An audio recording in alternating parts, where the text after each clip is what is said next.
Too dark or too... Too much light. There you go.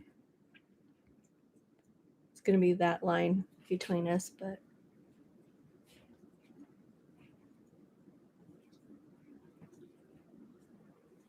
You okay with that? Or do you want me to... Why is it still... It was looking better, and then all of a sudden... There you go. It was just having to adjust it. All right. Begin.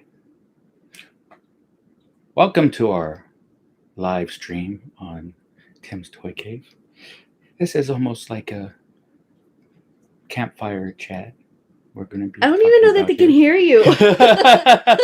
So we're back live.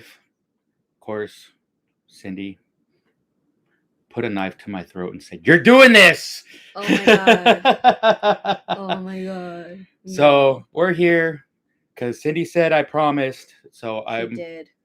doing this now. So, as you guys have all seen in the past videos that we've talked about me going to doctor's appointments, there was one toy hunt. Cindy went to Walmart crying. So let's all take a flashback. But before we do that, we need to talk about your upcoming videos. What's on the calendar for anybody that's so this here in is California. Cindy's calendar that she's got planned for all you cats out there. So Tuesdays and Thursdays she plans on going and uploading new videos and new content for you guys.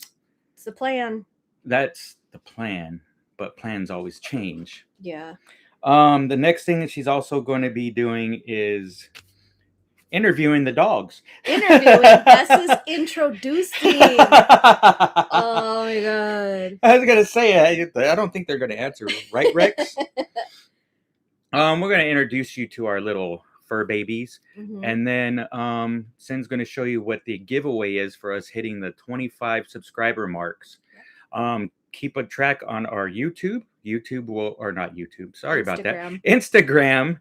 And she's going to show you what is going to be given away. So, and she'll also give you guys all the rules on regulations and all the legal jargon about how to go and enter. So keep an eye out on that on the Instagram. Cindy wants to make her Super Bowl predictions for tomorrow. We will. And the only reason why I'm adding that in there is to give you guys something light before we get into the heavy stuff. The heavy, dark, edgy. Edgy? I wouldn't call it edgy. We will be entering the land of darkness. Yes.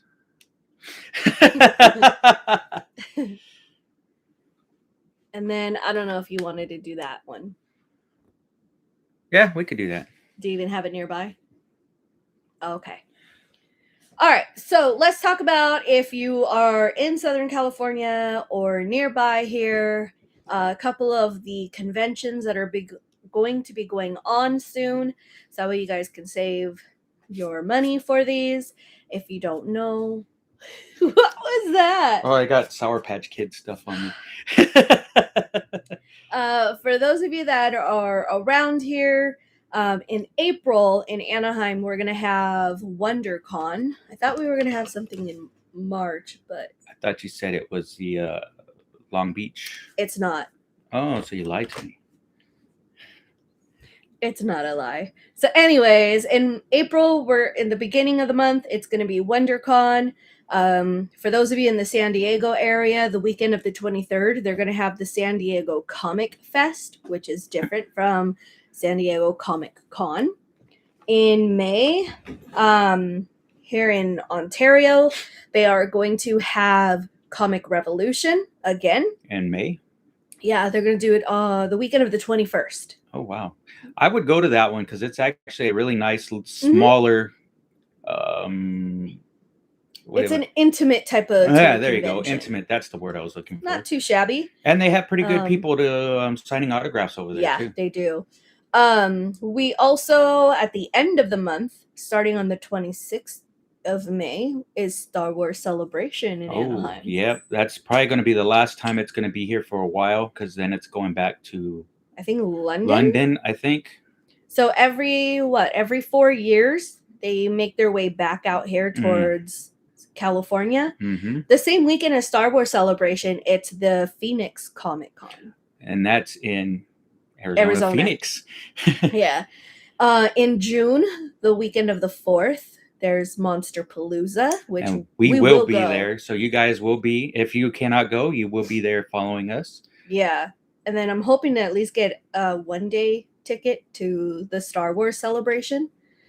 Let's see. Also in June, the weekend of the 18th in Las Vegas, if you're out there or near there, the Amazing Comic Con is going to be happening. Where's that going to be held at?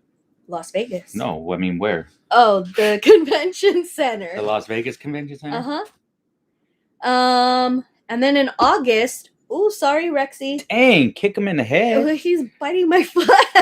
You kicked my dog. No. You kicked my dog. No, he did it himself.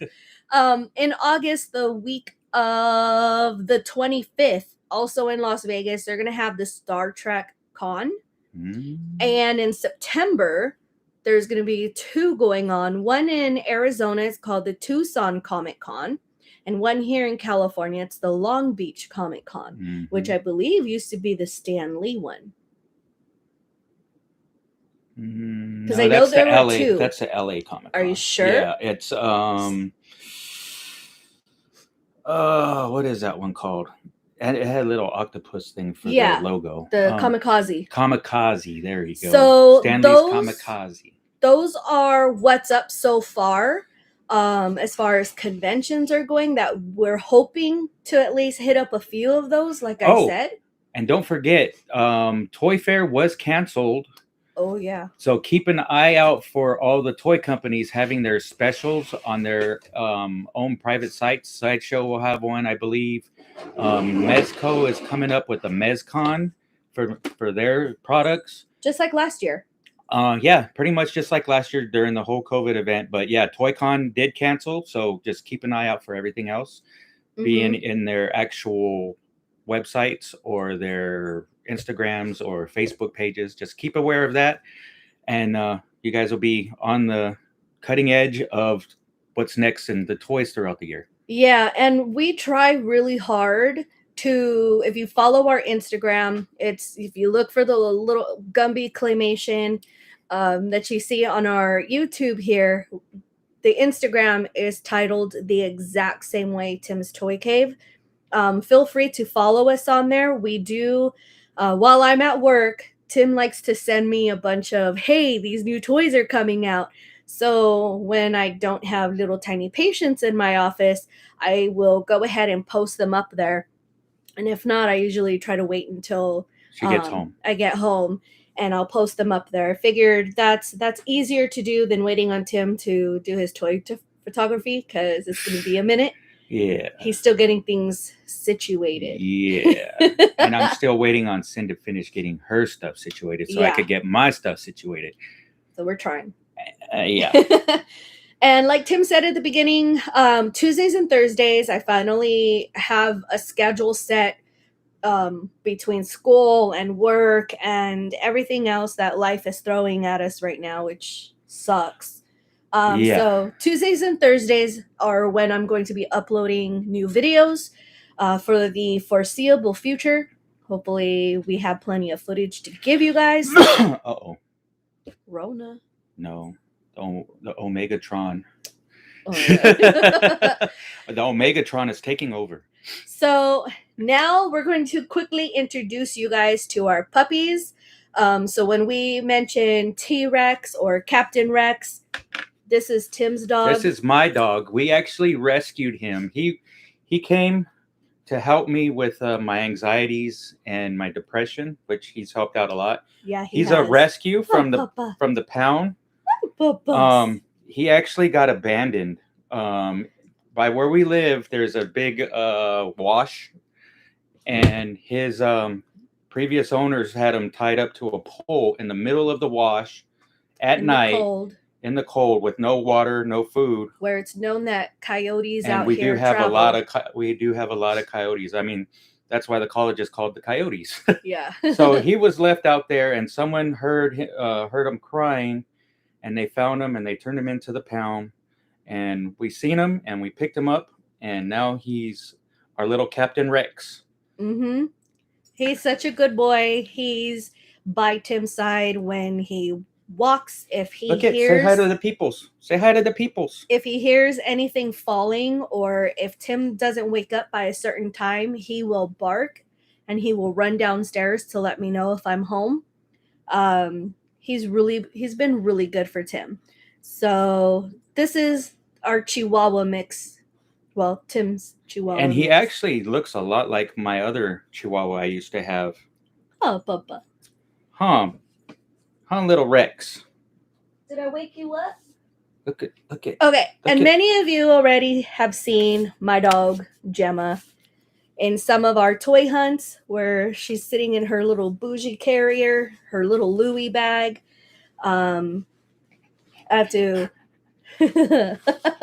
What? I have to hand sew these little dresses for her because she was a product of inbreeding and we didn't want her to get destroyed. So we took her in, 6 years ago now? Ooh, 5 years ago? 5 years ago. So this is my little Gemma. She's been helping out a lot. She's teaching the Rex the ropes of the home or the household. Yep, sometimes they do bad dog shit. But there are babies. So when you hear us talk about Rexy and you hear us talk about Gem, these are the babies that we're talking about. So let's move on to our giveaway. Go back to your bag. Oh, okay. What, do you want to still stay up here? You're going to say hi to people? Hi, Papa. You're going to say hi to the people? Now it's time for our giveaway. I know that there are some people that are having a hard time finding the Spawn Gunslinger. Get down. That's the Target exclusive because we do know, well, I do know that the next wave of Spawn figures is going to include the Gunslinger, except for he's going to be different, that he comes with a Gatling gun, where this is the Target exclusive where he doesn't come with the Gatling gun. So, but there are 22 moving parts. He does have a couple of accessories here, the big bulky stuff. You know, his guns, obviously, his rifle, the sack for it. That's my alarm. Hold on. What am I supposed to do? And feed the dogs. And also, if you guys have been reading Spawn, he actually has his own title now. Yeah, he's got his own comic, you guys. While Tim looks for the comic, because I saw him looking around right now, let me explain how you can win this bad boy. So, as we said, we needed to have 25 subscribers to our YouTube channel, which we have. Thank you guys very much. Now what you need to do is you need to go to the Instagram, and you're going to leave a comment down there. You can tag a couple of people and let them know, like, hey, check out the giveaway. At the end of the live stream, I will post the picture up there with the details in case you forget. So again, you go to our Instagram, you leave a comment on there. You can tag a couple of people on there, the same as leaving a comment. And on what day do you want to pull a winner, hun? That's up to you. Okay, because I feel like with Super Bowl and Valentine's Day, maybe the end of next week. I was gonna say, or we'll give you guys 2 weeks, so not next Saturday, but the following Saturday, which would be the 18th, 19th, the 19th. So next week, next weekend, the week after next week, the 26th. There we go. And I'll be on vacation, so I'll be able to join you guys. Okay, so let's do this. So here we go. This is Spawn Gunslinger number 1. There you guys go. I think they're already on number 4, or maybe it came out today. But are we able to get another number 1 of Gunslinger? I probably can get one. Because I'm thinking... I know people. Because I'm thinking it would be pretty cool to do this as one giveaway, and then... Or maybe this be included with that. Yeah. How would you guys like that? Leave a comment down below on this footage. Don't all you guys go and comment right away. All our 0 people watching right now. But let us know. Do you want a 2 for 1?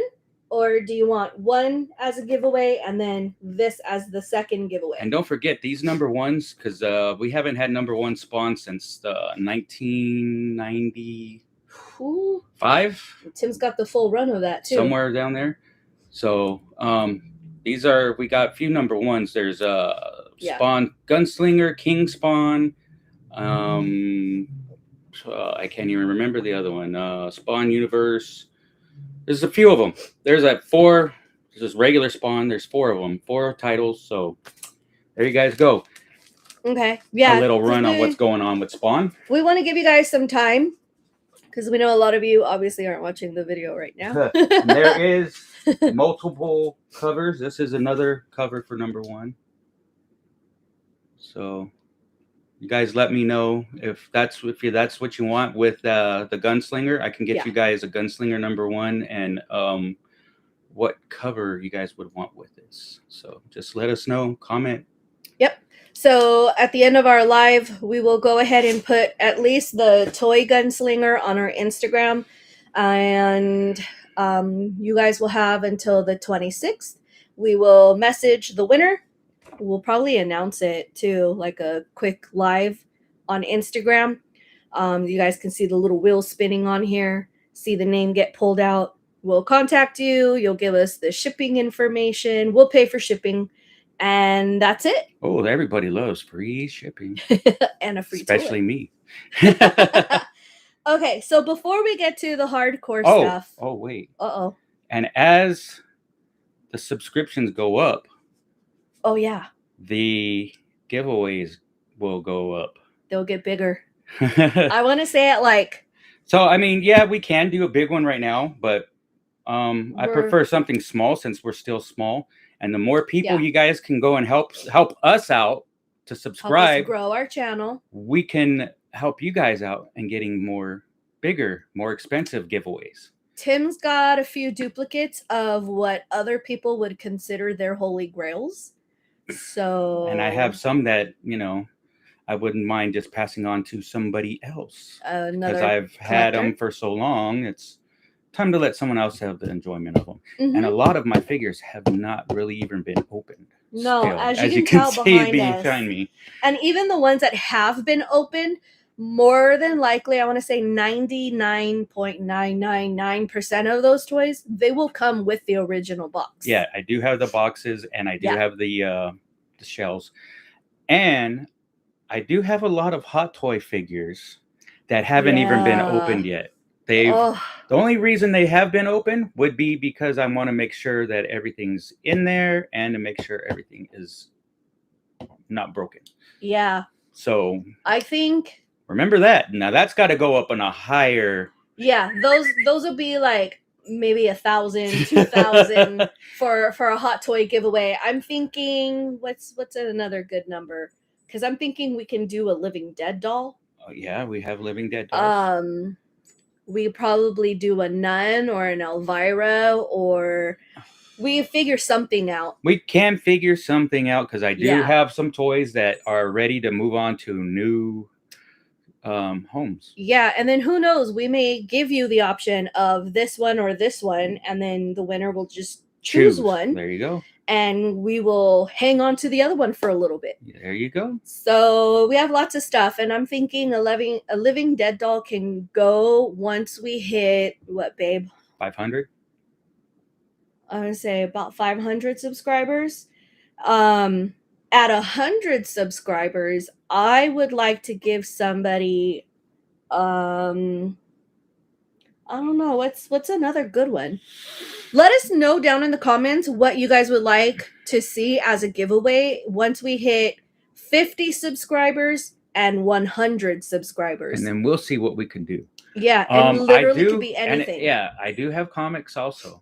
Yes. And some of those comics are Silver Age. People's grails.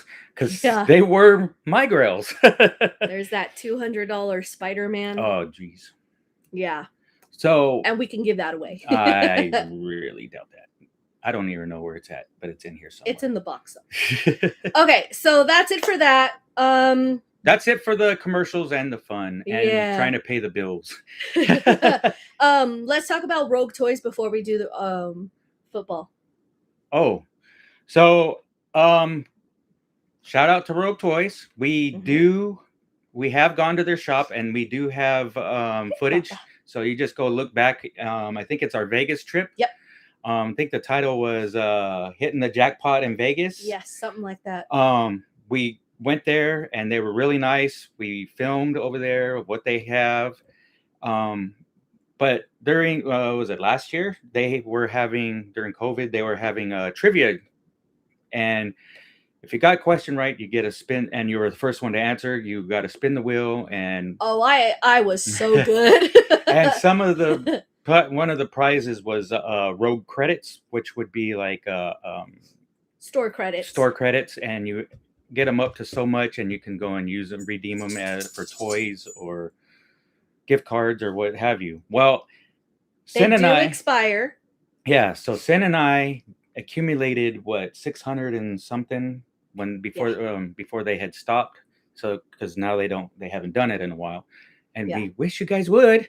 That was cool. Fun. Sin was having fun. Now that I'm back to work, but anyways, I spent some of my Rogue credits on some toys that are kind of hard for me to find, and something that's kind of hard to find. So the first one that I got from them was the What If Captain Carter stealth suit. So as you can see, she's different from the regular What If, because the other What If is red, white, and blue, and then what's that called? The Union Jack was the color.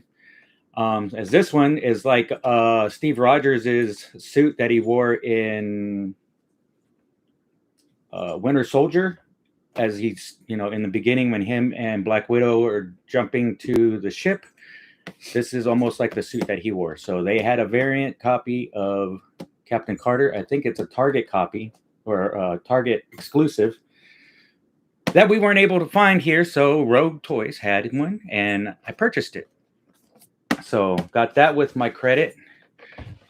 These are oldie but goodies, and it's been hard for me to find a good deal, and no other good deal better than free. So I was able to get cable from the Sauron Wave, which they can hardly even find this cable. And if you can, you're going to pay a lot of money. It's also nice that it was already out of the box, so I don't feel guilty about opening it. So he did come complete. This is the one I have. This is the one I wanted because he looks like the cable that was introduced to us in what was that called? New Mutants, and also the X-Force. So I got this one. And then, of course, one of my other favorite X-Men that I was able to pick up was Rex! Was Bishop. So this was another one that I could have got a long time ago, but that was way before I had started getting back into toy collecting. So now I got Bishop. He's another one of my favorite X-Men. Like I said, nothing better than getting free figures, especially ones that are harder to find or more expensive when you come across them. So these are the Rogue toys that we got, that I was able to get with our Rogue credits. So also give them a check. They're on. They're also on YouTube. They're also on Instagram. They have an app to be able to order from their website. They have five different stores that you can use. 3 different states. They have 3 in Vegas. They have 1 in Utah. 1 in Utah and 1 in Portland. Oregon. So those are the 5. And what they say is you can order offline no matter where it is. It's all counted as one shipping cost. Yeah. So it's pretty nice. Check them out. All right.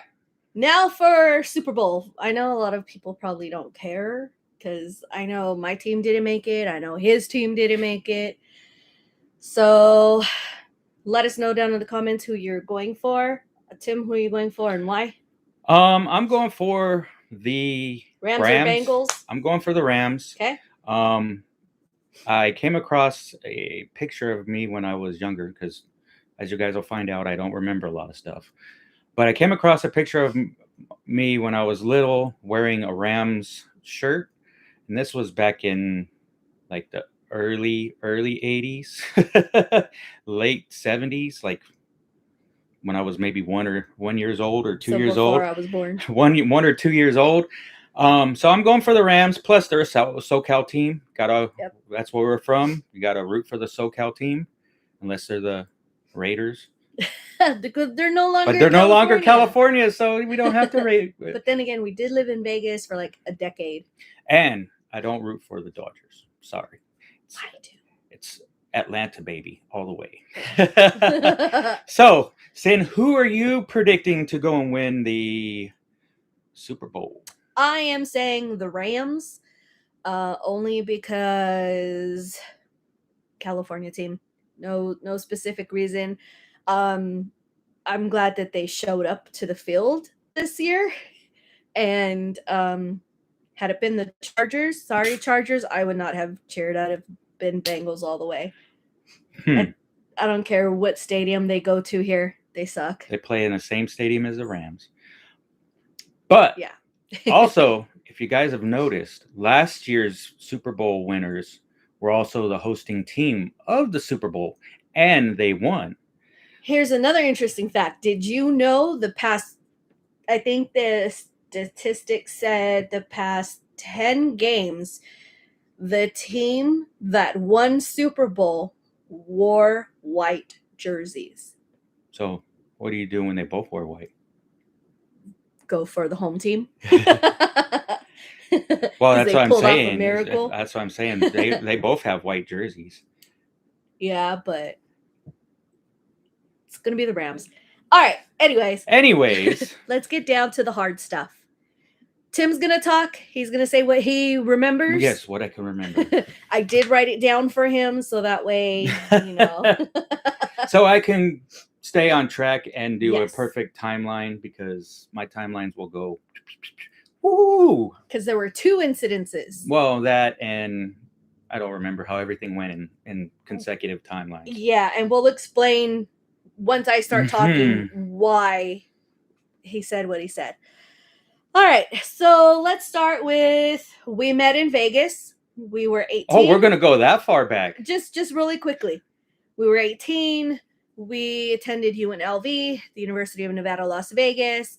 There were parties everywhere, sororities, our friends in their fraternities. Tim's room was known as the party room for the weekends. He literally had a trunk under his bed filled with all different types of alcohol. It's lies. And it was a great time, and that's when the drinking started for our group of friends. As we got older, one by one, we stopped drinking, and Tim was the only one to keep drinking. And Tim's theory back then was he didn't need AA because AA was for quitters. And he thought... No, nobody likes a quitter.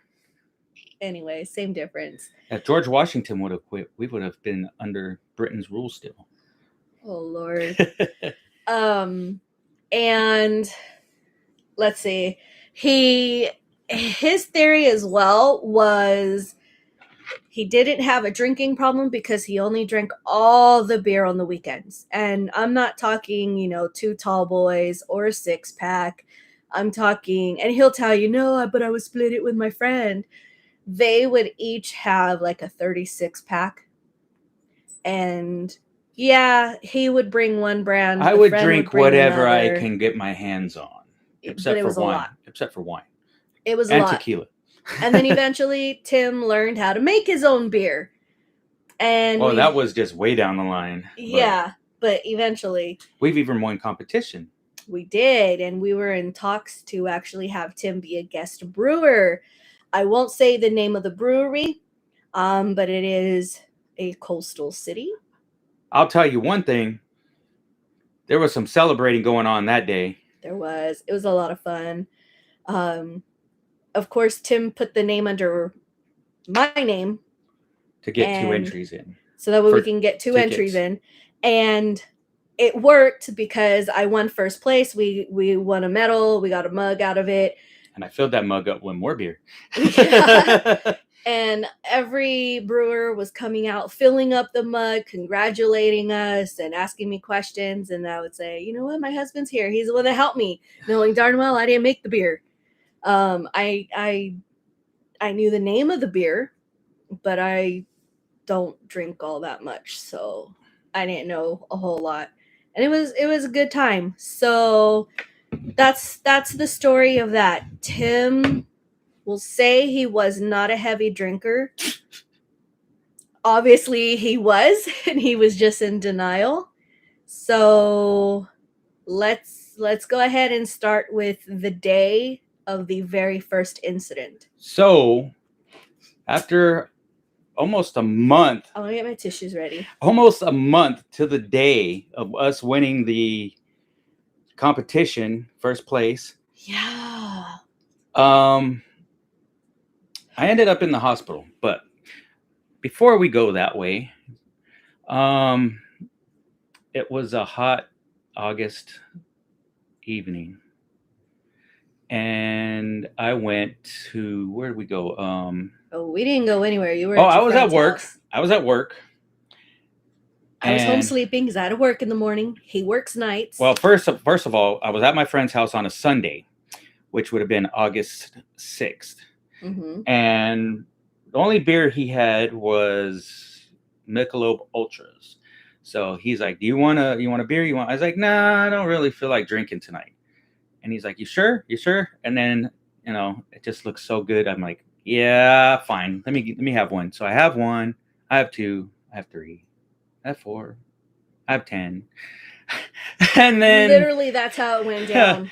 And then I go home and what did you eat? What was your last meal? Oh, well, just let me get to it.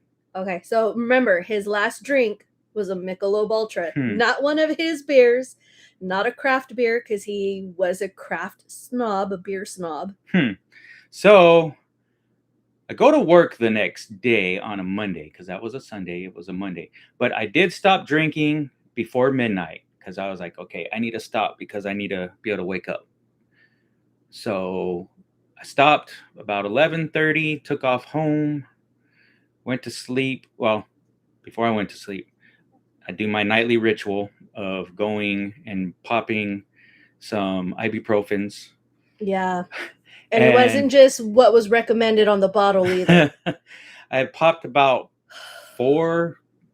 I think I popped 3 ibuprofens of 200 milligrams. So that'd be 600 milligrams of ibuprofen. So I didn't wake up with a hangover, which was always my nighttime ritual I did. So I didn't wake up with hangovers or body aches or anything. Yep. So went to sleep, went to work.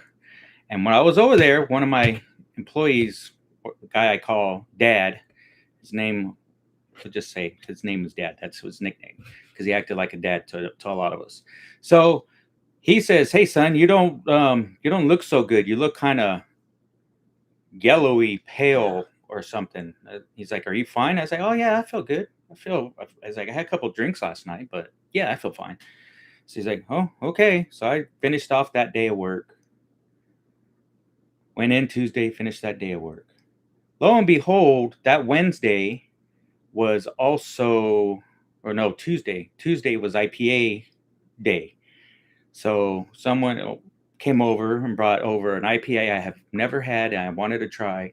But it was one bottle we split, and that was the Fish Head 180, 190. I don't know. Anyways, it's the highest fish head, dogfish head. Anyways, it was like 120, 190, something like that. And I had half and he had half, and that was that. So I was on Tuesday, and Wednesday comes.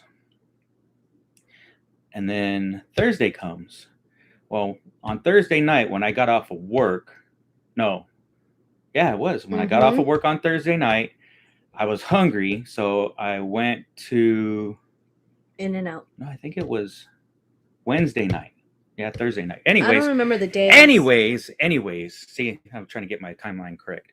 anyways, I was hungry, so I thought, oh, I'm gonna go and get me an In-N-Out burger because In-N-Out's right there by where I work. So I go and grab myself a 4x4 burger, some fries, and a drink.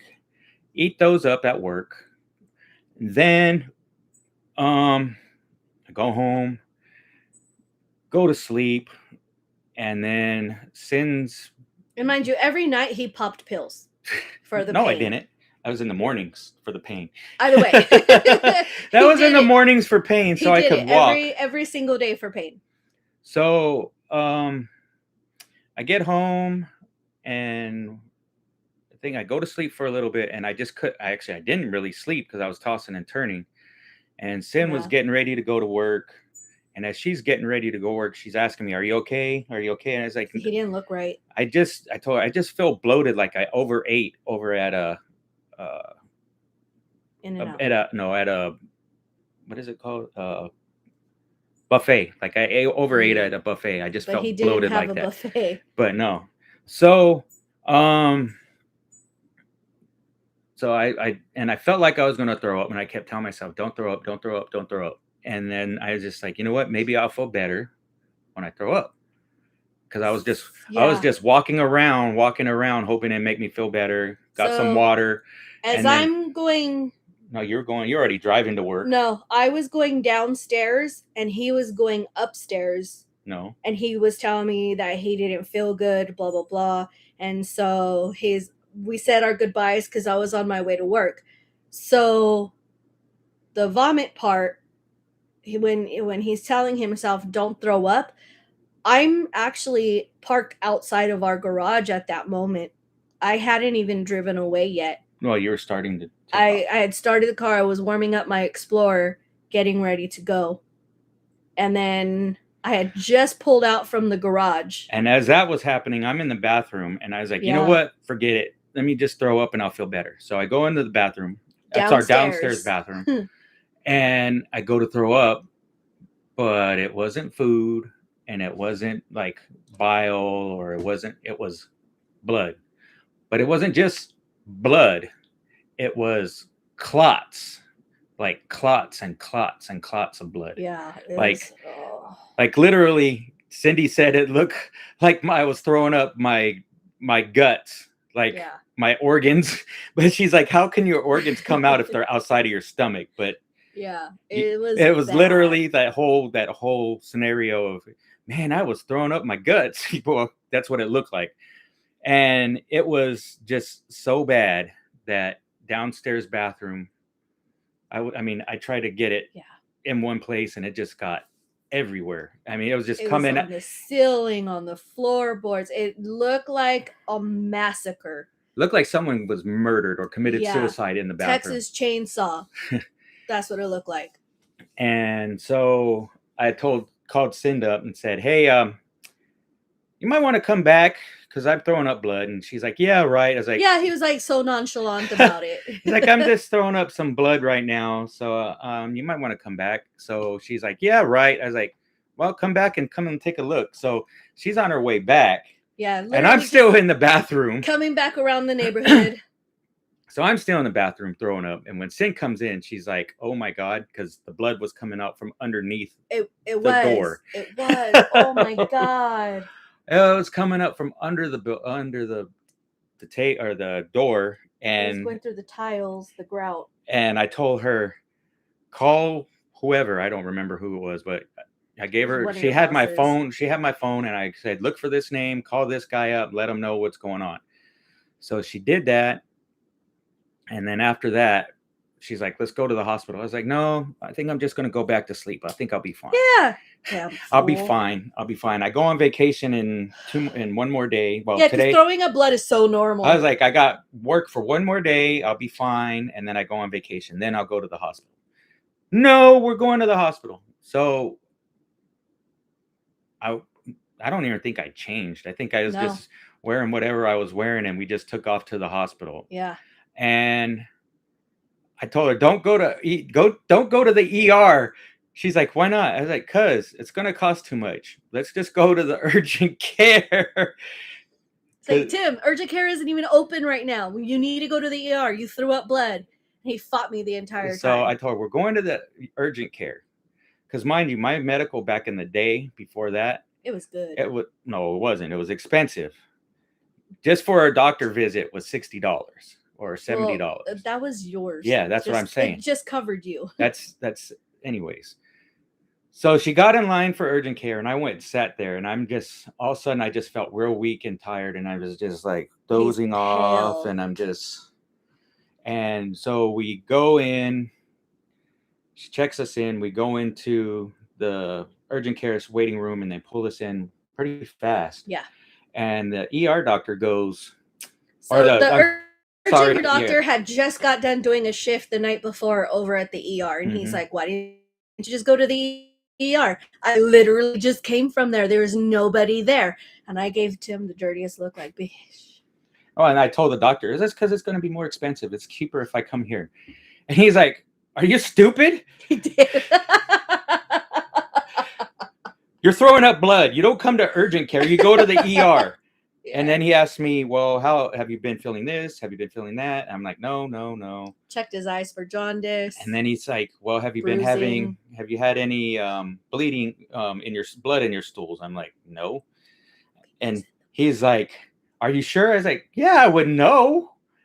Then he's like, well, I'm going to check. And I'm like, what? So you got the fingers to the butt. So he's like, I'm going to go and check. I was like, how are you going to check?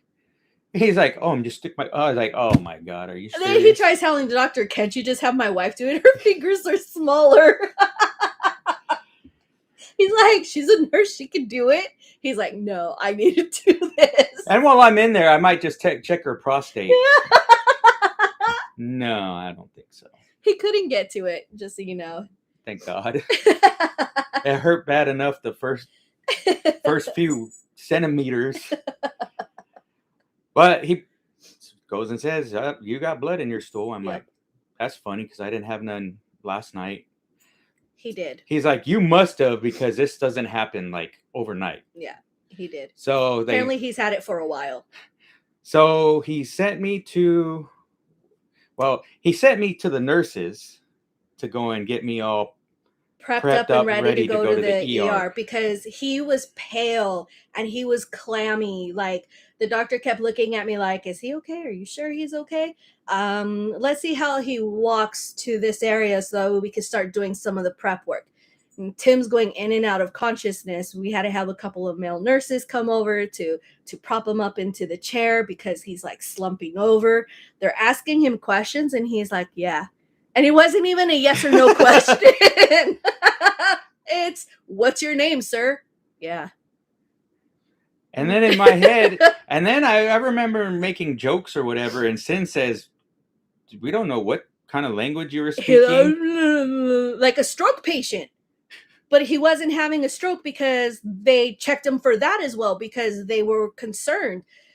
It was bad. Like, I cannot describe how frightening that whole beginning scenario was. Like, I thought it was bad walking into the downstairs bathroom and seeing a stream of blood coming up through the grout. This was nothing compared to seeing your significant other, somebody that you care for. But only on the weekends. Stupid. Getting ready to pass out on the chair and not knowing what was wrong with him. I could have swore. Oh my God. Because when I was talking to the nurses, they were laughing. At least I thought they were laughing. No one was laughing. And I was just like telling jokes and stuff, but I can't tell you what the jokes were because I thought they were funny. They had a hard time putting the IV in his arm. Oh yeah, because I was so dehydrated. Yeah. I had no blood pressure. And then the only thing he made sense about was, can she take me over there? And they're looking at him like, take you where? And then we didn't hear anything else. And I was like, I think he wants me to drive him over to the ER. And they're like, we've already got the ambulance coming. Oh yeah, they told me I was going to get an ambulance. And I'm like, ooh, cool. Yeah. So then I get into the ambulance and they hook me up and try to get my blood pressure. And then the EMT's like, this is funny. You don't have any blood pressure. I was like, well, I have to have some kind of blood pressure. I'm not dead. Little did we know. And she was like, well, maybe it's just the machine that's acting up or whatever, because every so often it does. And she kept trying to get it, and I had no blood pressure. And the guy driving I asked the guy, I was like, so do you get to turn on the sirens? He's like, well, it's only like a 2-minute drive from here to over there, but for you, yeah. And then he turned the sirens on. I was like, yes. He was excited for that.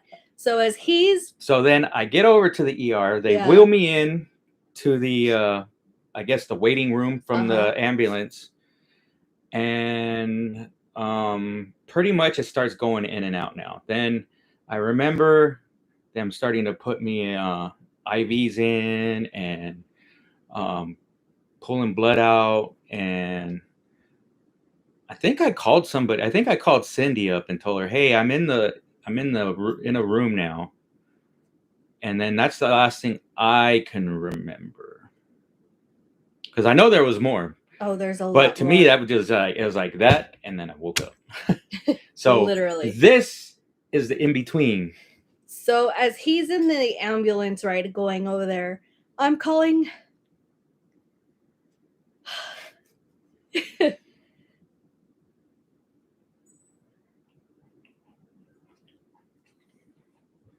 The messed up part is I'm not even crying, because I'm going to tell you guys Tim's half of the story. I'm crying because, as some of you know from our last live, my mom had passed away. So just remembering this part of the story is what's getting my heart right now. Like, it sucks. But so I'm in the parking garage, and I call my mom, and I'm telling her what's going on with Tim, and she's like asking me questions, and she's like, keep us posted. Do they know what it is? Do you have a feeling you know what it is? And I'm just telling her, like, I have no idea. I don't know what's going on. I don't know what to do, who to call. And she's like, well, when you get done talking to me, you need to call his mom. So that's what I did. I called my mother-in-law. And so when I called her, I told her, I was like, hey, this is what's going on. This is what your child did in the morning. And he tried telling me that he was going to go to sleep. And she was like, where's he at? Let us know what's going to happen. Fine. So I'm hanging out in the ER with this guy. He doesn't even realize I'm in there, but yeah, he's talking to me in full sentences, asking me or telling me they put the lights on for me. They did the sirens for me. And then he's like, go out there and ask them, like, what's happening? What are they going to do next? I think all I have is an ulcer. Where he pulled ulcer out, or you could have a bleeding ulcer. You could have a bleeding ulcer. But he's like, even they told me it may be just an ulcer. So apparently he started to diagnose himself, and it was all wrong. So between talking to him and his, incoherent self and in and out of consciousness, and I'm texting my mom, and I'm talking to his mom, and then the doctor comes in, and he's like, well, we don't know what's going on. We need to admit him. He's going to be staying in the hospital. And then this guy over here is looking at the doctor, and he goes, oh, I do remember one thing. What? And this is probably what she's going to say. What? Just patch me up so I could go to work, and I go out and I'm on vacation next week. Yeah, this stupid guy. I remember that. Just patch me up and send me back to work so I can go to work. Yeah. Everyone just looked at him like he was retarded. And they were like really concerned, and they were like, we don't know where you're bleeding from. We can't just patch you up, sir. So they take us up to a room, and mind you, this is all pre-COVID. So yeah, this was almost 5 years ago. Yeah. And so he gets into a room, we're hanging out, he's starting to feel a little bit better. And he doesn't really get his color back, and they don't want to feed him, but they're monitoring what comes out of him. And they're giving him broth, which he keeps telling me, this is gross, take it away. ice chips, stuff like that, like the normal hospital stuff when they're trying to figure out what's wrong with you. So the following day, like, Tim gets a visitor from his friend that he is his best friend. And so, they're talking, they're chit-chatting and whatnot. And then the next day I go back to the hospital because I get a message from Tim. He's like, so when are you going to get here? Why aren't you here yet? And I'm like, dang, fool. I'll get there when I can. So we're talking about him being a guest brewer for this well-known beer company that, yes, you can find their stuff on your local store shelves. And I'm talking to him about me going back to school and what the cost would be. And he's just like, yeah, okay, that's cool, whatever. And then they come for him. And they ask if I wanted to go with them. And I'm thinking in my head, no, I don't want to go with him. You guys are just going to do a quick scope down his throat to see what's wrong, and then you're bringing him back. So I'm good. I'm going to stay right here. I'm going to look up the information for this college. Rex, get over here. So that's all done. And Tim, do you even remember what you were talking to the guys about rolling down the hallway? No. To the procedure? No. I don't remember going to the procedure. Wow. So maybe not even 20 minutes, dude. It felt like maybe 15, 18 minutes later, I get a nurse that's coming in. And mind you, my feet are all propped up and I'm all comfortable right here on the computer like this. And then I get a nurse coming in, his nurse, and she's talking to someone in the hallway, and she was like, yeah, his wife's right here. So then another nurse comes in, a male nurse, and he's like, are you Mrs. Bono? And I'm like, well, yeah. And he's like, okay, I'm going to need for you to come with me, like, right now. And so I'm like, oh, okay, hang on. So I'm taking my time, putting my stuff away into my backpack, and he's like, ma'am, there is no time for you to do this. Like, leave all your stuff here, and you need to come with me, like, now. And so then I'm just like, oh, damn, like, what happened? So I'm asking him, like, what's going on? And I'm already at the door with him, and he's like sprinting down the hallway, and he's like, if I run, you run. And I'm just like, whoa, hold up. What? So we're running down the hallway. We get to the elevator. I get caught behind the breakfast tray, people coming by, and he's like looking at me like, dude, you can't go around?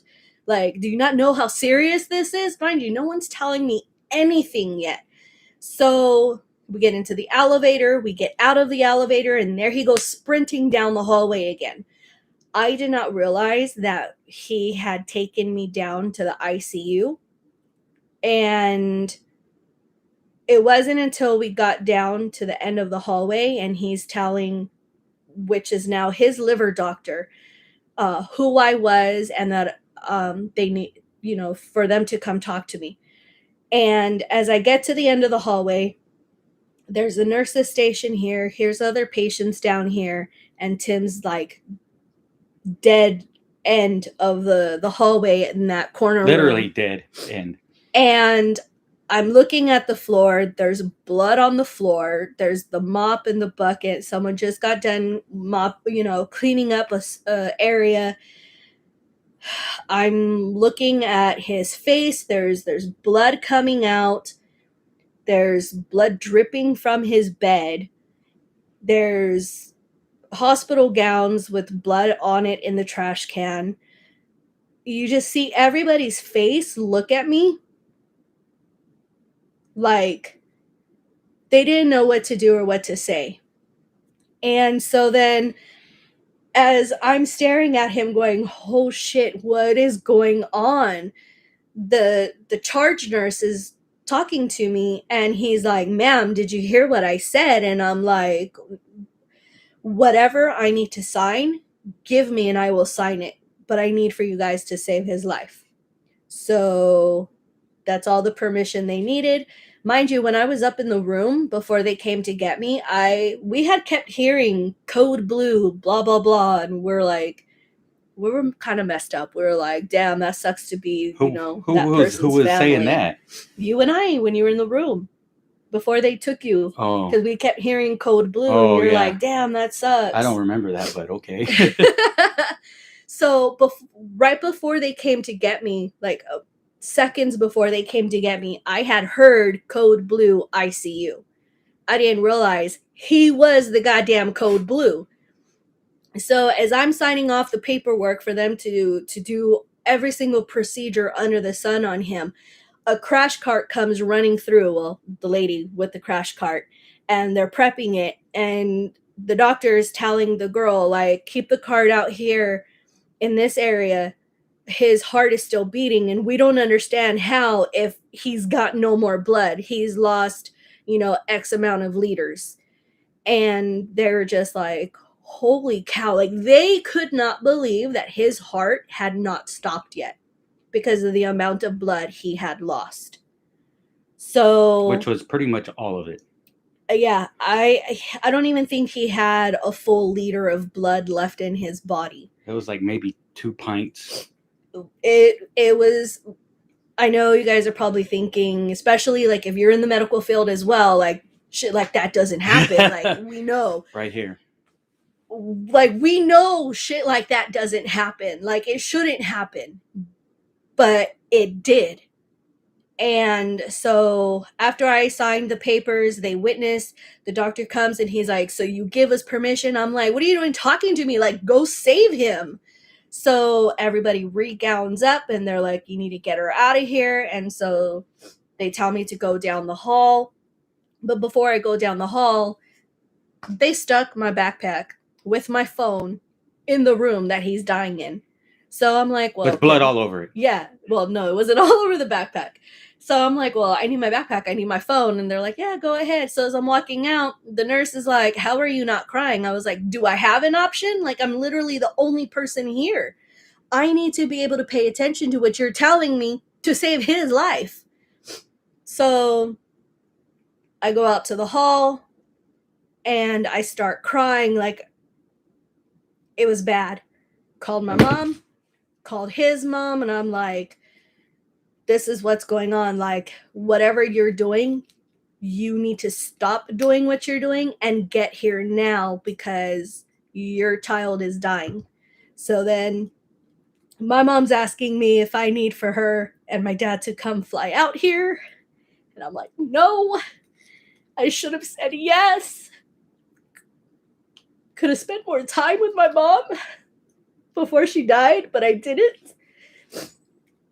So my mom ended up calling her younger sister and told her what was going on and if she was able to come to the hospital so that way I had my family there as well for support. And so my aunt came and she brought one of my cousins with her. And it was bad. Like, they had told us that he should not have survived what happened with the amount of blood that came out. Like, there was no way. And then they had to put him into a medical-induced coma. And he was in a coma for, I want to say, like 3 or 4 days. I think they told me 3.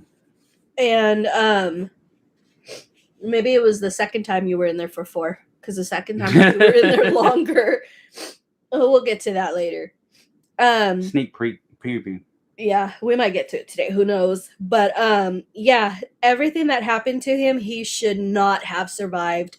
And they told us, that once they get him cleaned up, that was our opportunity to go in there and make our peace with, with him. And for us not to worry about the machinery that was on him. And so he ended up surviving the night, which everybody was shocked. All the staff was shocked that he survived the night. And then, his vital signs were good. I was monitoring everything. And then before the day Tim came out of his coma, a guy had walked in, an older gentleman. and he was wearing a cowboy hat with some cowboy boots. I've never seen this man before, but he walked into Tim's room. I'm sitting in the chair and I'm staring at this guy, and he's standing over where Tim's feet were, and he's looking at him with all the machinery on, and he starts crying, and he's like shaking his head, and I'm asking this guy in English, like, hey, can I help you? I'm thinking this guy is lost, and he's like completely ignoring me. He has tears in his eyes. He's staring at Tim. And so I figured, well, if he's not going to respond to me in English, maybe I'll speak to him in Spanish. So in Spanish, I ask him again, like, hey, sir, can I help you? And then he looked at me like he was in shock that I actually saw him. And then he walked out. And seconds later, his dad walks in with his best friend, his dad's best friend. And I'm like asking my father-in-law, like, hey, did you just see the guy that walked out right now? And there's no way that he could have missed seeing the guy because, walking down the hallway, it's a clear shot to his room. And my father-in-law was like, no, nobody came out of here. And I'm like, no, don't tell me that. Like, I swear, this is what the guy looked like. Did you see this guy walk out of your son's room? And he's like, no. What did he look like? So I start explaining it to him, and he goes, well, do you think it was an angel, a ghost? Like, I was like, I have no idea who this was. So later that night, Tim is weaned off of all the medication, and he finally wakes up. It took a while to get him to wake up. His mom was freaking out because the drugs that they had to put Tim in a coma was the same ones that they gave to Michael Jackson. Propofol. So his mom was really concerned about that. Everything turned out fine, obviously. And when he came to, one of the male nurses that was taking care of Tim literally came in to shake his hand and was like, dude, you're a miracle. Like, do you know what we all had to go through to save your life? And Tim's like, well, no. I'm just waking up. Why does my head hurt? Why do my fingers hurt? And yeah, he ended up going into a discharge into a different room so that way he could have some physical therapy. They explained to him what was going on with his liver at this point, and they asked him, sir, do you understand you're not going to be able to drink again? Because if you take another drink, that may be the one that kills you.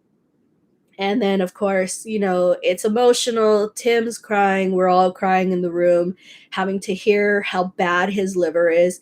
And they explained to us that it looks like Swiss cheese. So there was nothing in there that they can take a chunk of that's salvageable so that way it could regenerate. They wouldn't even know where to begin because it was just so damaged. So they started him on a whole list of medications that he now has to take for the rest of his life. Or until I get a new liver. Which isn't going to happen anytime soon. I don't think it's going to ever happen. But yeah. They were saying it was stage 4 liver disease. Yes. And they said some people maybe live for 5 to 6 years after what had happened to me. Yeah. Most of the time, no one ever survives. But they were shocked. And if they do survive, they live only for 5 to 6 years. Well, so we started doing all of this research on what can we do to help his liver. His liver doctor was giving us literature, setting us up with a nutritionist. His work was like, anything you guys need, let us know. So the time off he needed, it was granted to him. And there was a lot of support, which was great. Actually, I only took 2 weeks off of work and then went back. And then he had to go back out after being at work for a week. No. Well, yeah, you weren't back to work for very long. I had to go back because I got blood clots, huh? No, that's your second time. We're gonna have to get to that. We're gonna have to. This is already a long one, so we're gonna have to do a 2-parter. No, let's do it. No, that's a 2-parter. So There's nobody even watching. Yeah, you have two. Two what? Two people. Oh. You see the little people right here? Oh, hey there. Hey there, ho there, hi there. So, okay, so now that you know, that was the first time, and that was 5 years ago. And we're thinking everything's hunky-dory. He goes in for his scopes every so often. They take all my medications. They ban me. Because what it was they're called upper GI varices. Yeah. So what happens is, because my liver was so shot up that it's like thinking of your pipes in your sink or your toilet or whatever getting backed up. So your liver's your toilet. It flushes everything, all the bad stuff out, all the toxins and everything. So when it gets bad, what's like cirrhosis, which is what I have, it starts backing up. Well, the smaller arteries or veins that are easier to burst are the ones in your throat. So it starts backing up, and then all of a sudden the pressure just pops. And then that's when you get all the bleeding going on into your stomach, and then you start going into your digestive system, and it all starts coming out. So that's what happened with it. So then every so often when I went in for scopes, they would have to go and band, which it's almost like a pimple or something sticking out of my throat, and they'd have to get like a little band and put it around it to keep it from bleeding, and then it cuts off the circulation and seals it back. Well, that's what happened. Now that's how he survived for 5 years. So the then medication, the bands. We're gonna go step into the future from that. Yeah. About 4 years into it. This past April. Yeah. So 4 years into it, there it is right there. 4, 5 to 6 years is how long those people survive. Mm-hmm. So then the next, COVID hits. Oh yeah. So we're waiting for the vaccine, and I finally get the vaccine. Well, with all the needles and crap that I've been having to deal with, I hate needles. So if I can find just one and done all COVID shot, that's what I was going for. So then so then lo and behold, the J&J. So I was like, all right, one shot, I'm done. Cool, let's do this. So I go in, even though the only problems they were having was was it ladies with clotting problems. Yeah. And it was just women, no men at all that they had any kind of record on. So that's why I'm like, cool, let's do this. So then here it goes again, a month to the day. Mm-hmm. This happens again. He bled out. I bled out. So this time though, I was home. I was getting ready for work. She was getting ready for work this time, and this time it wasn't all over the place. Yeah, no. I think it was actually... It was upstairs here. In my bathroom that I use. So it didn't get all over the place. It was well controlled. A lot better this time. But it was still a lot of blood that was coming up. Not so much clotting like it was the first time. No, but it was really bright red. Yeah, and which means it was new blood. So I told Sin, let's go. And mind you, Cindy wakes up at 5 a.m. Yeah. Well, this all happened. Actually, this happened earlier. It was when I got home. It was like right when I got home from work. Yeah. And I think I got home from work I came in and started going up to bed at about 3, 4 in the morning. Almost 3:30. So I told her, like, Sin, come and look at this. And she comes in, and there it is, more blood. And she's like, get dressed, let's go. Yeah, I rolled my eyes and I'm like, oh, here we go again. Thanks. So she goes and gets dressed. I'm already dressed in my work clothes. We jump in the car, take off. And on the way to the hospital, there's a car accident blocking the path for us to keep on going. Yep. So I told her, get off on this freeway. We'll go back on over here and go over here. And so she starts going over, and I told the cop tried to stop us, and I jumped out of the car and told the cop, okay. He's like, you got to wait till the ambulance. I was like, okay, if you don't let me go now, you're going to be calling a second ambulance because I'm going to be dead. He's like, what? I was like, yes, I am trying to get to the ER because I am vomiting blood bad.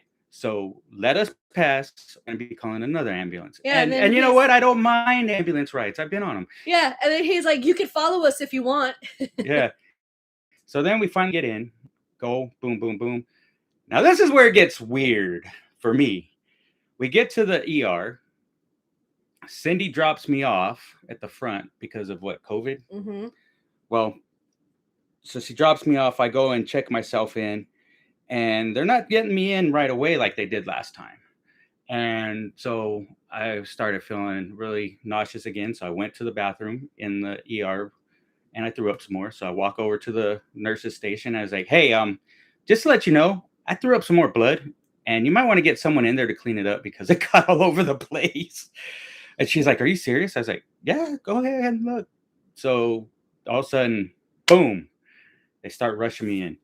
Now, if anybody's ever seen the Fontana Kaiser, Mm-hmm. they have a spinning, what else called a spinning door, rotating door. Mm-hmm.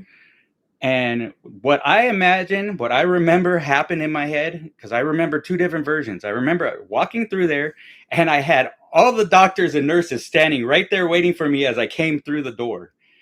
And they grabbed me and I heard the doctors say, give them a COVID test. And I was like, wait. I've been vaccinated. That part did happen. I was like, wait. I've been vaccinated. I don't want nothing shoved up my nose. And then he's like, sir, you could still have COVID and had the vaccinations. You just, whatever. So I'm like, okay, I still don't want that thing up my nose. So then they shoved it up my nose anyways. And then he's like, all right, get a central line going. And mind you, I keep thinking this is all at the entrance of the hospital. Even though I know it wasn't, because I do remember laying down on the couch, on the bed, and they shoving that thing up my nose, and I was laying down with the lights in my eyes, and I still actually, you can't see it because of the camera, but I do have my central line scars here in my neck where they stitched me up. And then he had a couple down here too. Hold it in place. Yeah, I had some more down here. And that's pretty much all that I remember was all that happening. So enter me to tell you the rest. So when we were in there on our way to the hospital and I'm parking the car, Tim's telling me, whatever you do, don't call my mom. And I'm like, dude, you're bleeding out again. Like, I need to tell your mom. And he's like, no, don't tell my mom. So I'm like, what if something happens to you? And he's like, look, do not call my mom until you know for sure what's going on with me. And if I die, you need to keep this channel going. And I'm just like, wait, what? No, if you die, the channel dies with you. He's like, no, you need to keep it going for my fans. And I'm like, what fans? You only have 2 people following you, me and your cousin. So, okay, fine, whatever. Just go to the hospital. So he's in there. I'm waiting. Again, I'm calling my mom. I'm calling his mom. So I'm like, oh, can't believe we're doing this shit again. Now, mind you, Sin was all in the parking lot. I was waiting in the car. They wouldn't let her in. And I do, and the beginning of last year, 2021, I had a friend of mine, January 2nd, pass away from same exact thing. He was celebrating a little too hard. He let the demons keep a hold of him. He tried rehab. He tried AA. He tried everything. Yeah. I tried to help him as much as I could help, but it just had a hold of him. So New Year's Eve, he partied too much, and then come the 2nd of New Year's, he told his roommate he wasn't feeling well, and he went into his bed. He was going to lay down for a bit. Next thing his roommate said he heard him making some weird noises or gurgling or whatever. So he went in to check on him, and he was throwing up blood, or he was bleeding out. And they called the ambulance, and the ambulance came and got him, took him to the hospital, and he died on the table when they were trying to stop the bleeding. Yeah. Pretty much exactly what happened to me, but I survived.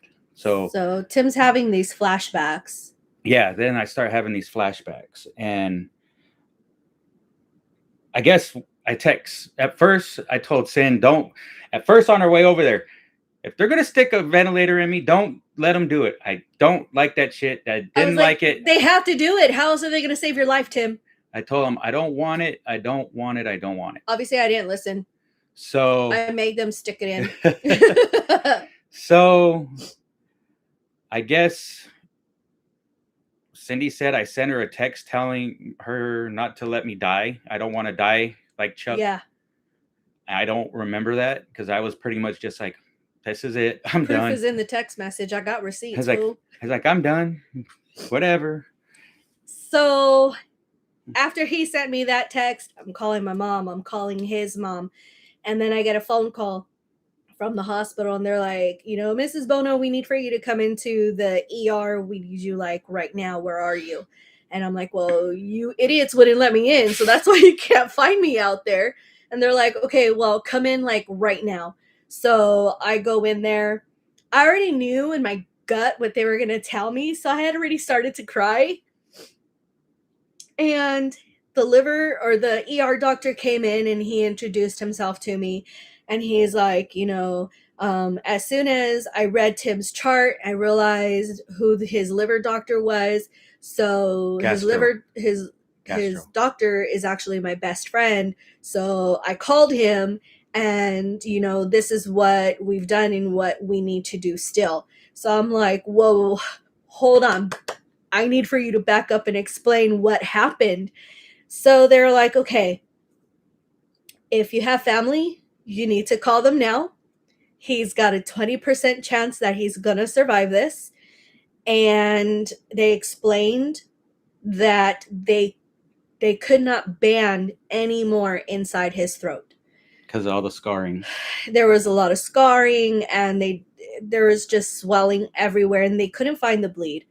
It ended up being that later we found out his bleed was actually a lot lower, and mid chest is where they were stuck. At the beginning of my stomach, from where my esophagus and my stomach began.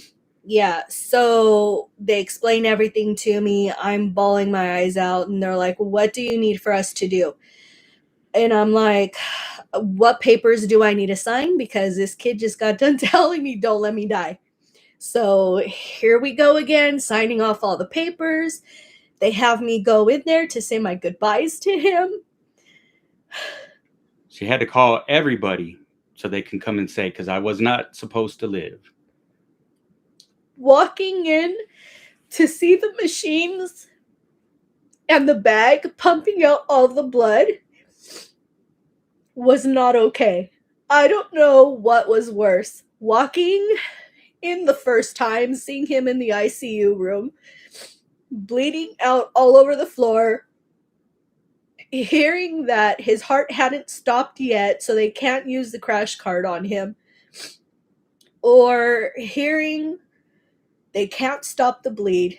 They don't know how to stop the bleed, so they hooked him up to a Minnesota tube, and they're expanding his belly. They're trying to flush out as much blood as they can. They're hoping this tube will close whatever is there to help him stop bleeding. So, dealing with that, so I'm calling everybody all over again, and I'm just like, I broke down. It was bad. It was so bad. My in-laws come by. They're asking what happened. I'm telling them. My father-in-law looked at me like he didn't know what to do. My poor mother-in-law's like trying to be strong because I'm like this, but yet she needs to cry too because what I'm relaying back to her. And then they rushed him out to the ICU. They said that it took, I think it was like 8 hours, 10 hours, something crazy like that. But they finally got the bleeding to stop. So this Minnesota tube helped. And so they put him in an ICU room, and they're telling me, you know what, he still has this 20% chance of survival. You need to go in there and say your goodbyes. Whatever family members show up, they need to go up one at a time. So I'm letting everybody know. I'm letting his boss know, um, his coworkers, and everybody at his job is hearing what's happening. They're sending all these text messages to Tim's phone. Some were saying goodbye, and some were saying, "No, Tim, you could beat this again."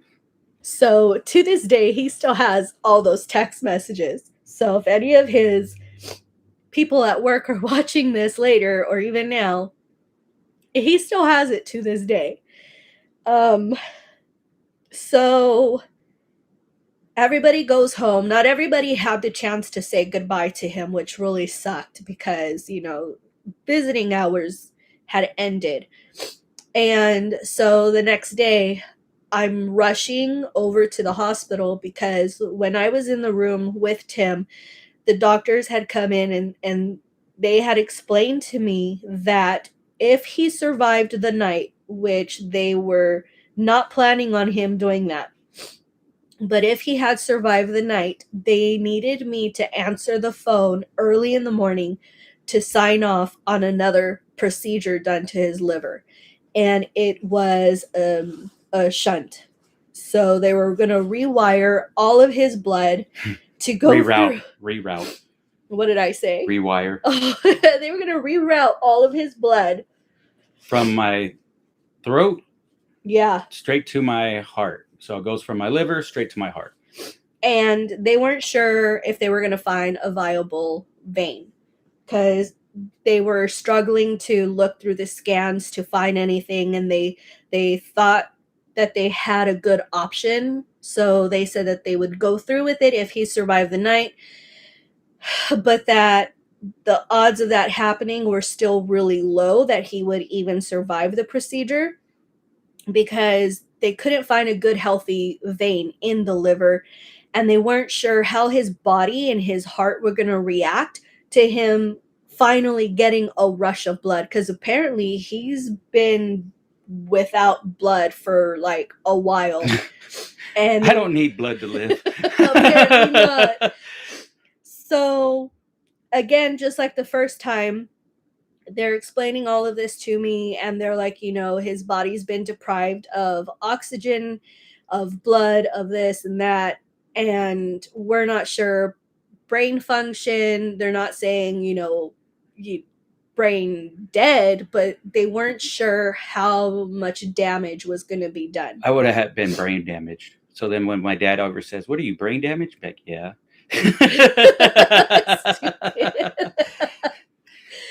So they call in the morning.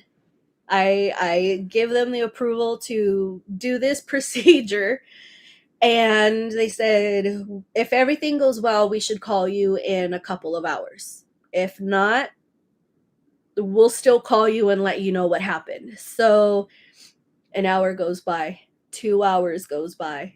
The third hour finally goes by and I get a phone call, and I'm already thinking like it's going to be worst case scenario.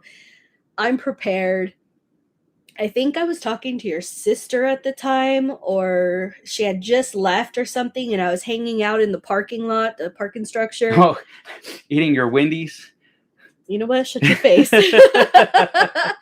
And so I finally get the call, and they're like, okay, so the procedure went well. We couldn't go through the first route, but we were able to find another viable vein.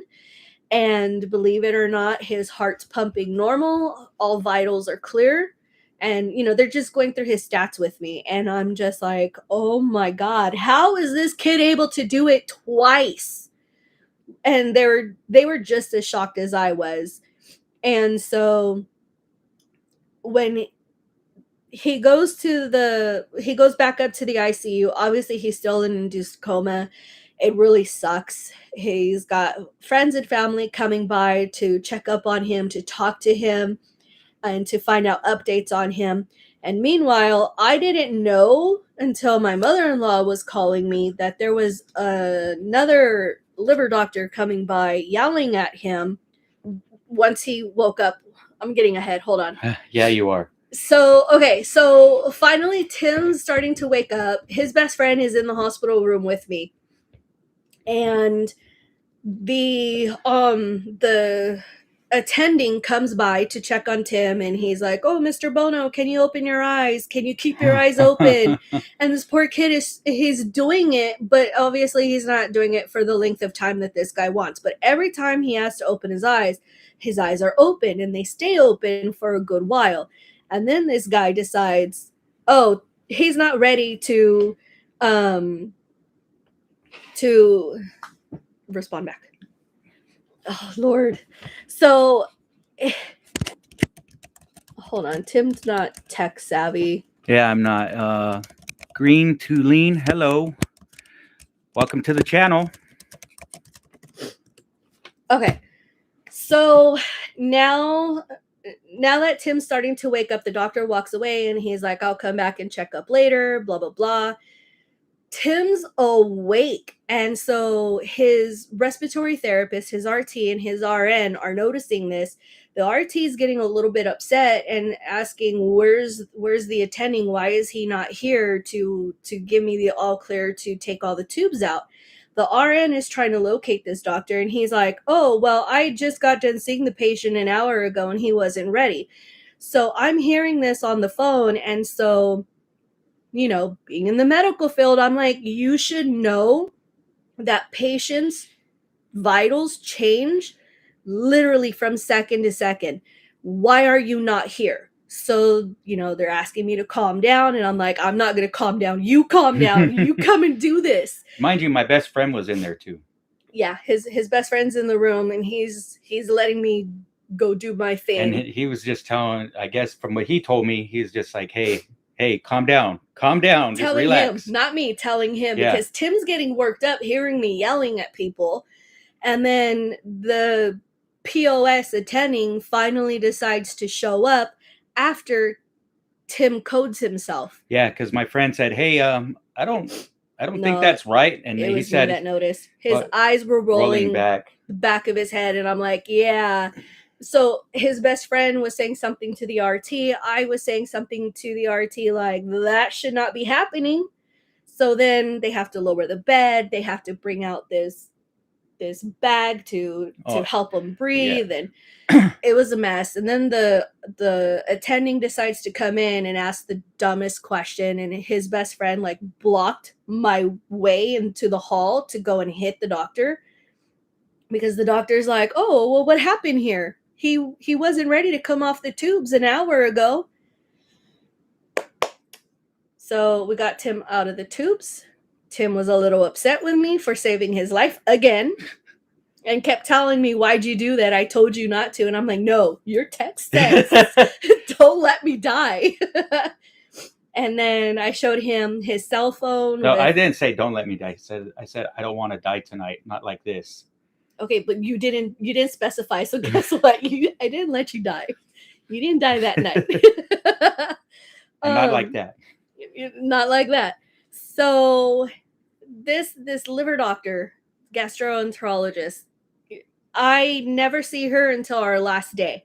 But apparently she took it upon herself, and this is a tip for all of you, whether you have an issue with your health or someone else.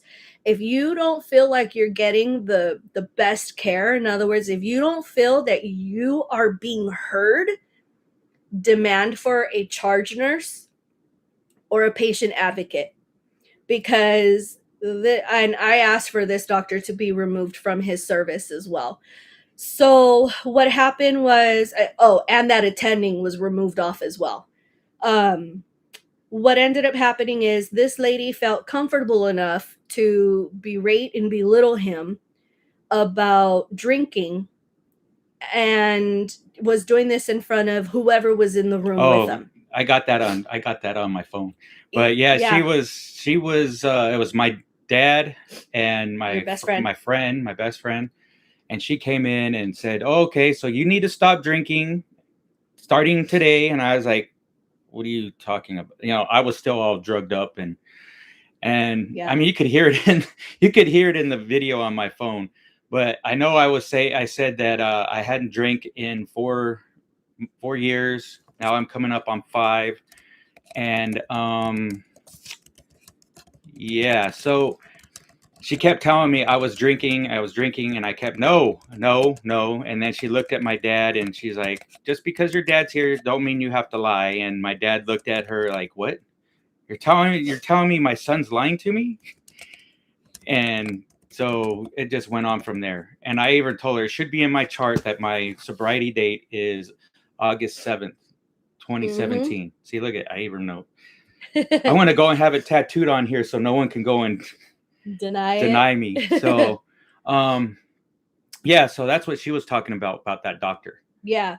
And then later she came in and apologized, and she was like, oh, I'm sorry, I had because that was when she showed up. Yeah. And so she was like, I misread the chart. Yeah. The last night that he was there, or the last day, this broad, I finally get a chance to meet her. And she comes up to me with this, attitude. I know that female doctors are, given crap.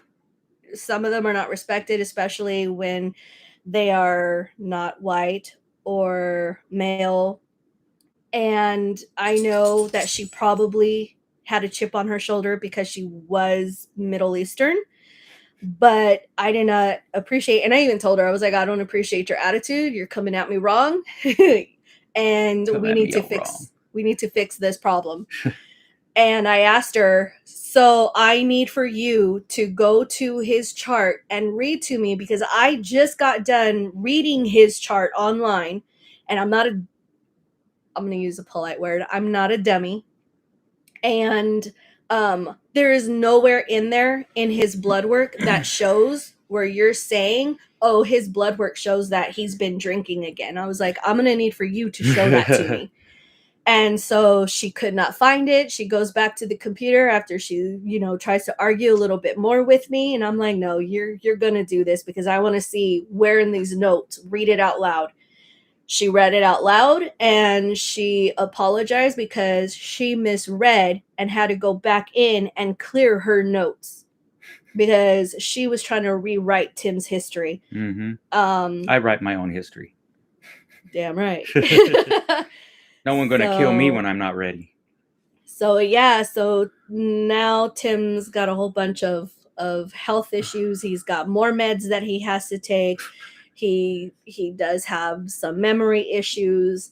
I didn't realize how important it was to, and for those of you out there, if you didn't know that you're supposed to poo at least 3 to 4 times a day to help your memory. Yeah, he's got medication for that now. Mm-hmm. And he's I have a liver specialist now, so I have like a whole cancer or a whole liver team. I have in Los Angeles team. Now. I have a whole team. I have a liver doctor. I have a transplant team. And GI doctor. Mm-hmm. I have a psychoanalyst. I have my personal doctor. I have a counselor. I have like a whole medical team. So if you're wondering, so now you guys know what we're talking about, the incident, or I can't remember, or that's the reason why. For being in the coma 2 times in my life, and mind you, this whole thing all started the second time because I needed to get surgery done on my knee. I need to get a knee replacement. So. And now we have to revisit that this summer, possibly, because apparently the shot that he took to help with COVID gave him blood clots. Yeah, because the second time, a week after I got out of the hospital in April, this week after that I got out, I had to go back in because I had blood clots. They found them behind my leg because my foot swelled up like a Cabbage Patch Kid's foot. And I knew that wasn't right. So we went seeing my doctor. My doctor sent me to go get a ultrasound. The ultrasound said, go down to the ER because you have a blood clot behind your knee. In the ER, they went and did a CT scan with contrast. And lo and behold, what did they find? They found my whole right lung full of clots. It lit up like a Christmas tree. They said that I kept asking me, Huck, do you have any shortness of breath? Are you having problems breathing? And I'm like, no, I feel fine. I'm good. And they're like, there ain't no way. Your whole right lung, and you got a few in your left, but your whole right lung is full of blood clots. So Wow. I got stuck in the hospital again a week later for just one night. It was just like a Vegas night. Yeah. So if you guys ever wonder how or why your favorite toy YouTubers started collecting toys, ask. Everyone literally has a story. And this has been an hour and a half of us telling you guys Tim's story of why he went back to toy collecting. It's an expensive hobby. Yeah, it's more expensive than making beer, right, Hank? Hank's his cousin. And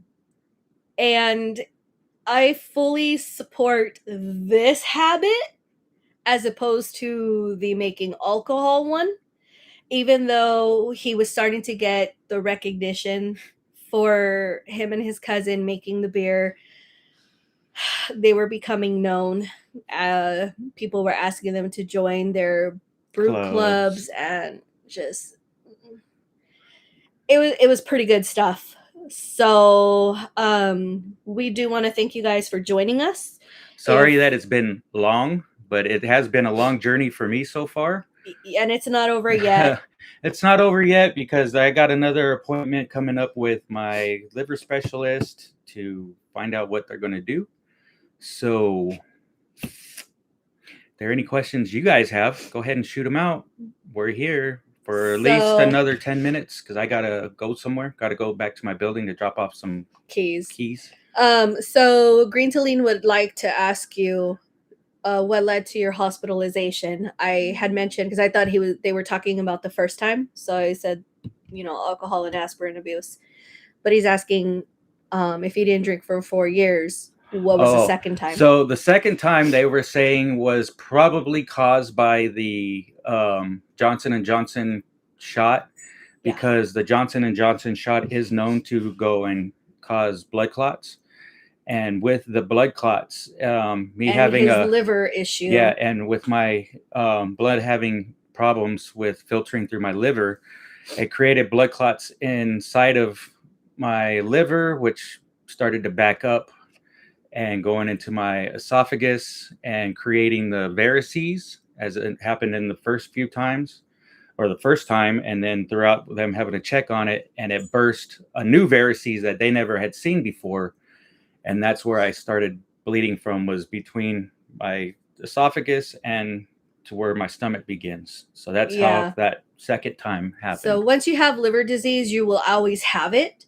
And there's precautions that you can take. There are certain degrees of liver disease, and mine is actually the last stage pretty much, because there's nothing they can do about it. Either I start eating healthier and doing better with my health regimen, or I don't do good with my health regimen and eating healthier, I get a liver transplant. But the last time I seen my liver doctor, he said I'm still up in the air about that, going to keeping my liver to going to having to get a liver transplant. So with this what was that called?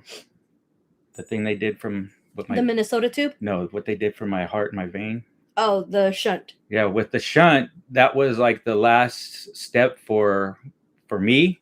Other than the complete final step would be a liver transplant. So if anything happens to me now, he would need to be hospitalized in order to receive a new liver. I would have to be hospitalized and sit and wait in the hospital for a new liver.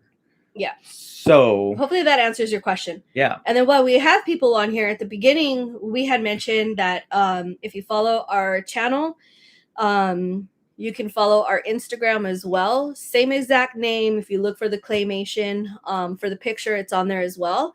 At the end of our live, that's in 2 weeks. I'm going to post this picture up here. We're actually doing a gunslinger giveaway on Instagram. It'll be on Instagram. All you have to do is follow us, leave a comment down there. I don't care what it is. You can go. You can say you suck.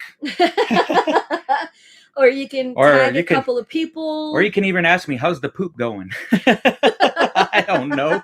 You can say anything. I don't take any kind of offense. Yeah, so we do have this giveaway. It's going to end on the 26th.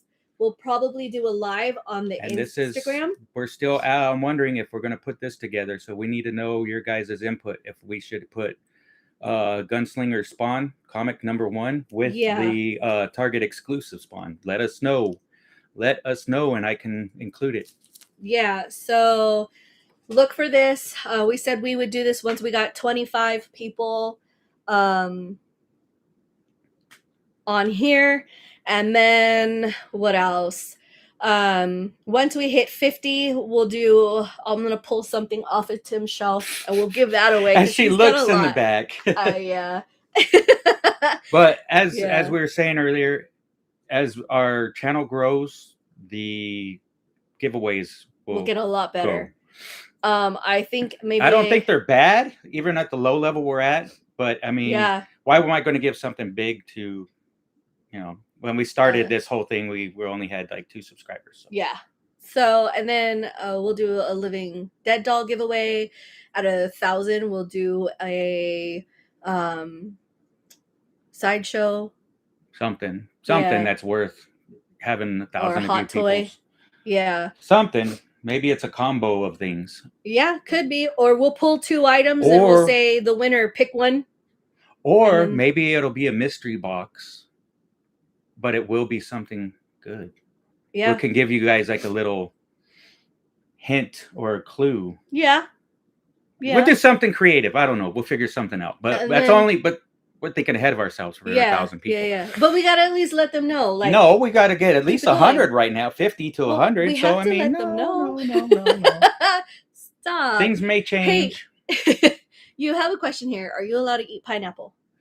Yeah, I'm allowed to eat pineapple, but because of the first time I was in the hospital back in about 4 years ago, almost 5 years ago, my body ended up getting what is that?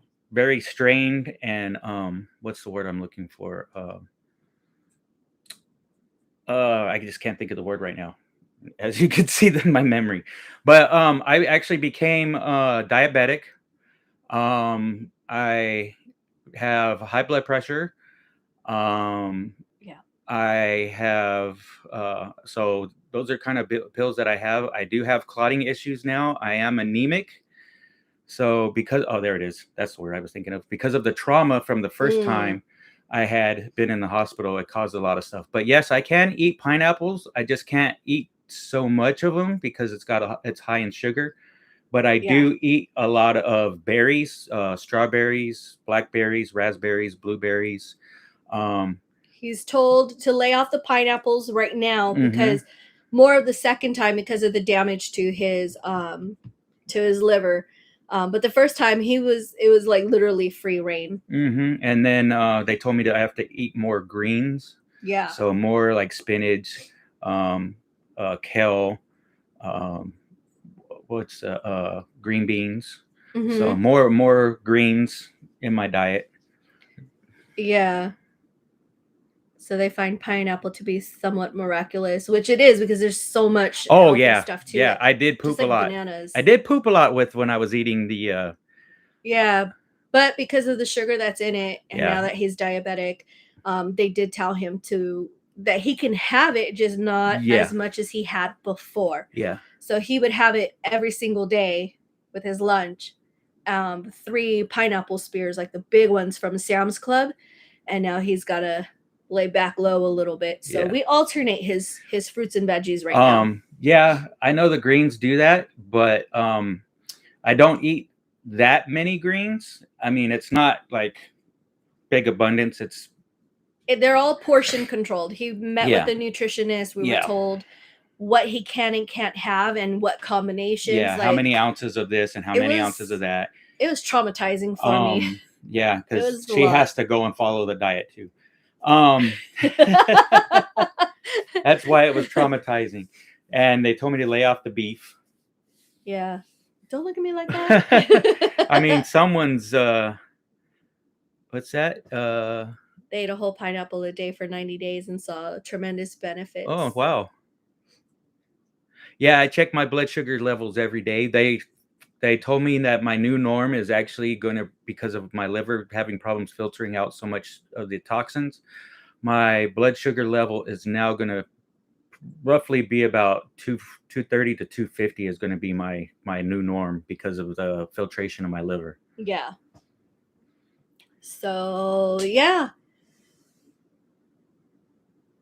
That's why I traumatized her. Yeah, that's why when I go to work and everyone's like, "Oh, what do you guys want from Jack in the Box?" I'm like, "Oh my god, yes, yes, yes." Oh, I had pizza at work on Friday. I'm sure you did. But it had pineapples. So, yeah, what I do is if I have pineapple, I have because Cindy buys the pre-cut pineapples, and sometimes I'll buy a whole one. I'll have three little what are they called? Slices. The little spears. The spears, 3 spears, and that's usually enough. I could actually eat a whole bunch more, but actually after a while it gets kind of too tart for me. So I just not just that, but he does have to be careful because I think it's one of the medications. It could actually have an adverse effect on him if he has too much. He was told the pineapples and grapefruit to be careful with those. So the question was, for your Star Trek. I don't have Star Trek. There's nothing Star Trek in my room. I think he meant Star Wars. Did you mean Star Wars? And which one of the Star Wars figures I would be most proud of? Why do you want that as a giveaway? I don't know. I kind of like a lot of them. A lot of the gaming greats I have extras of. So, one of my favorite ones, I would have to say the Bad Batch. I actually have the full set of the Bad Batch. I know it's not behind us on the shelf, but Tim and I, a couple of years back, we invested in a hot toy, a Luke Skywalker hot toy. Oh, yeah, but that's not Star Wars. It's 2 of them. So that's a pretty cool one that we should probably put up one day.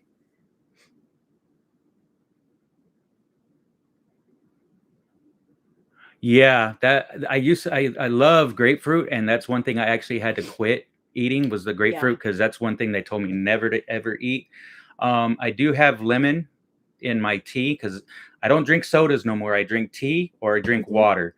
Occasionally I'll have coffee, but I don't. Every once in a while, my doctor said I can have a soda, but not like it has to be a root beer. Well, I could have any kind of a soda. It's just every once in a while, and I can't go and overdo it with like a bladder buster soda or a soda. Like I used to drink almost a 12-pack of sodas. You did. Both of us did. Yeah, I even found out when I myself never knew I was a fat person until I got put in the hospital. I mean, I knew I was big, but I didn't realize I was over 300 pounds. Oh my God, this guy. Yeah, I didn't realize I was over 300 pounds. And then I got weighed in the hospital. They had to give him the big boy bed. They had to give him the big boy gown. They had to use a crane to put me into the bed. That's a lie. They didn't use a crane. I did ask about it though. I didn't realize that, but now since then, I've actually dropped a lot of weight down. I'm down below 250. I'm on my way down to. My goal is planning to get maybe to 210, 205, somewhere around there. Yeah, he's been doing pretty good. Walking around as tolerated because again. All of this started because he needed to be out for a knee surgery that hopefully will happen in this summer. So we'll just have to wait to see. Let me see what else. Well, yeah, I don't believe the doctors anymore. I mean, I should be dead. Not only last time, but the first time, and I'm not. So I don't really believe what the doctors say about chances of anything. But I do know I do know that my liver is beyond that stage of healing because they showed me what it looks like, and it is the worst of the worst. It is bad. It looks worse than a regular alcoholic's liver. So, yeah. How does that make sense? Like, that's what you were. What? An alcoholic. Because I needed to drink. I never had my fill. Oh, this guy. Well, truth behold, I never had a drinking problem. I didn't have a problem drinking. Yeah, I could always get it. He did. Thanks, Hank. Your cousin has worked hard on this. Well, thanks, Hank. Yeah, I have, and I'm still sticking to it. So I am going to be putting out more footage on Tuesdays and Thursdays. She is going to put out some footage tonight, though, because we do have the Creepy Con. Creepy Con. Yeah, he called it creepy.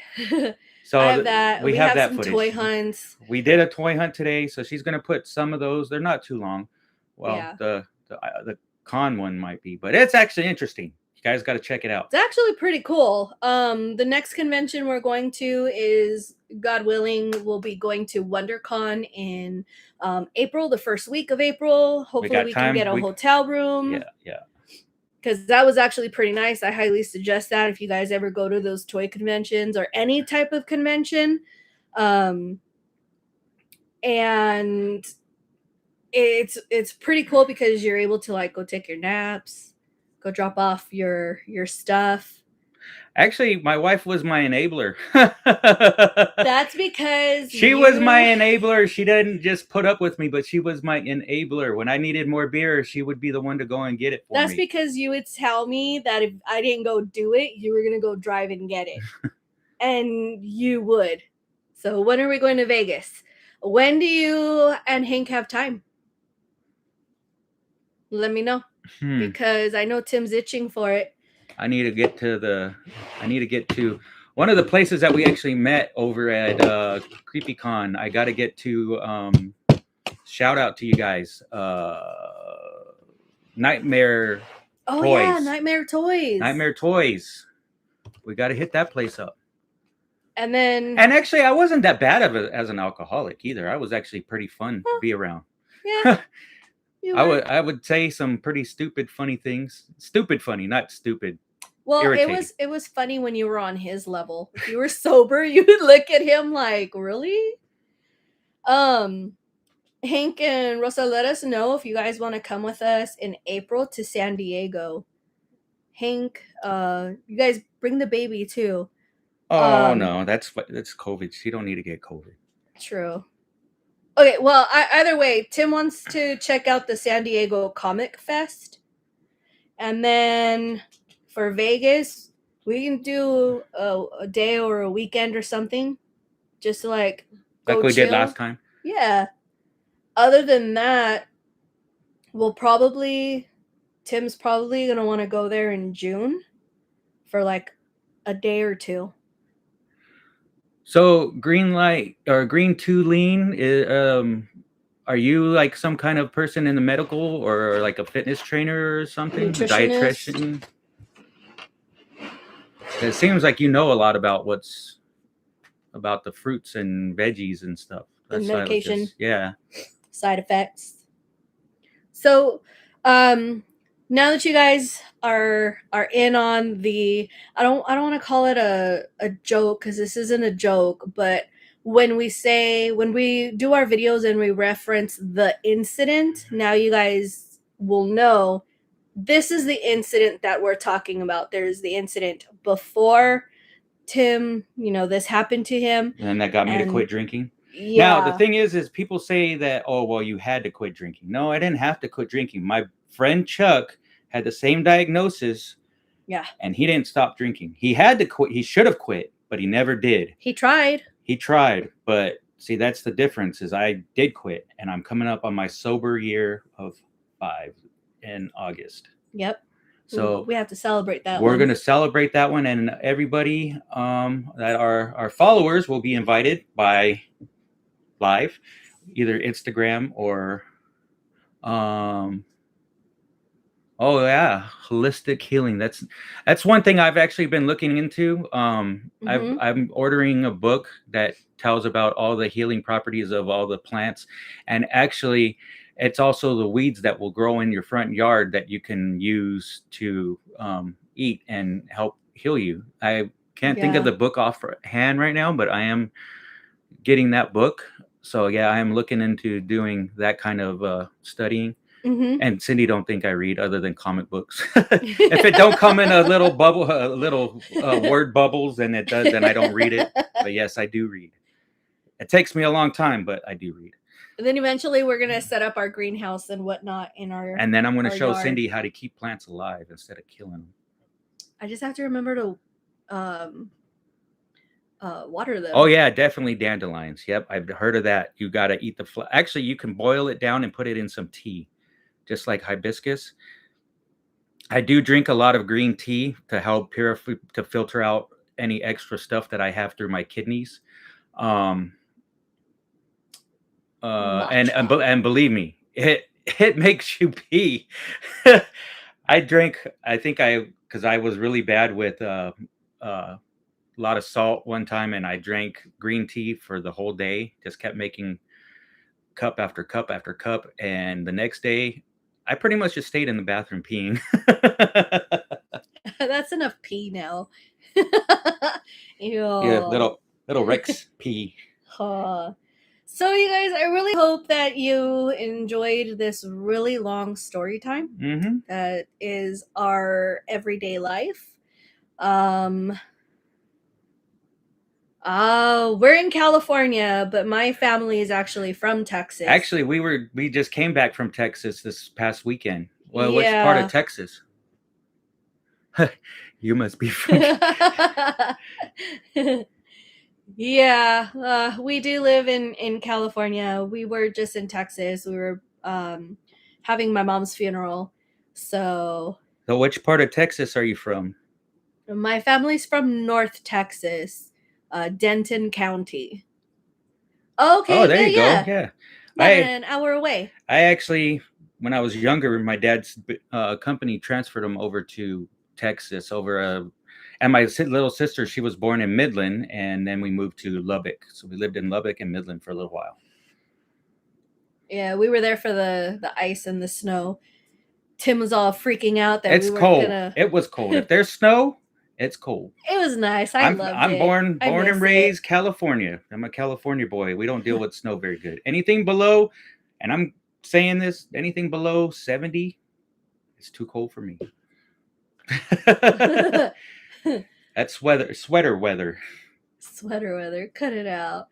But yeah, we're at the point now where we should probably say our goodbyes. Tim has to go to his work to drop off some important stuff for his coworker. Yeah, I got her keys so she can lock up tonight. So I got to go head over there for a few minutes. Yeah. And head back. So if you stuck with us this long, or if you just started watching us right now, 70